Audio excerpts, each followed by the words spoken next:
Welcome to cross roads media. విలక్షణ నటుడు quota Srinivasarao ఈ ఉదయం కన్నుమూశారు. వందలాది సినిమాల్లో నటించి తెలుగు ప్రేక్షకుల గుండెల్లో చెరగని ముద్ర వేసిన కోటాగా చిరపచితులైన ఆయన ఈ తెల్లవారుజామున ఫిలిం నగర్లోని ఆయన నివాసంలో అనారోగ్యంతో తుది శ్వాస విడిచారు.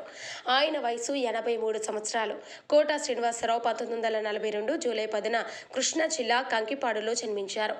1968లో రుక్మిణి వివాహం చేసుకున్నారు. ఆయనకు ఇద్దరు కుమార్తెలు, ఒక కుమారుడు సంతానం. కొడుకు కోటా ప్రసాద్ 21 జూన్ 2010లో రోడ్డు ప్రమాదంలో మృతి చెందారు. 4 దశాబ్దాల పాటు తెలుగు తెరను ఏలిన ఆయన 750కి పైగా సినిమాల్లో నటించారు. కోటా శ్రీనివాసరావు సినిమాల్లోకి రాకముందు భారతీయ స్టేట్ బ్యాంకులో పనిచేశారు.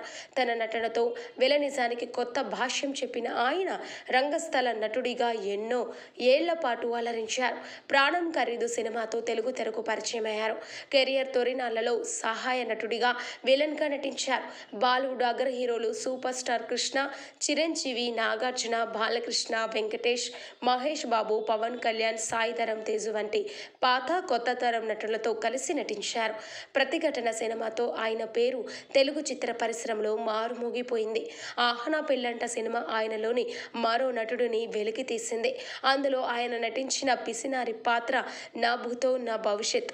ఇక ఖైదీ నెంబర్ 786, యముడికి మొగుడు, బొబ్బిలి రాజా, యమలీల, శివ, సంతోషం, బొమ్మరీలు, అతడు, రేసుగుర్రం, ఇంట్లో ఇల్లాలు, వంటింట్లో ప్రియురాలు వంటి సినిమాలు ఆయనకు ఎనలేని పేరు ప్రఖ్యాతలు తెచ్చిపెట్టాయి.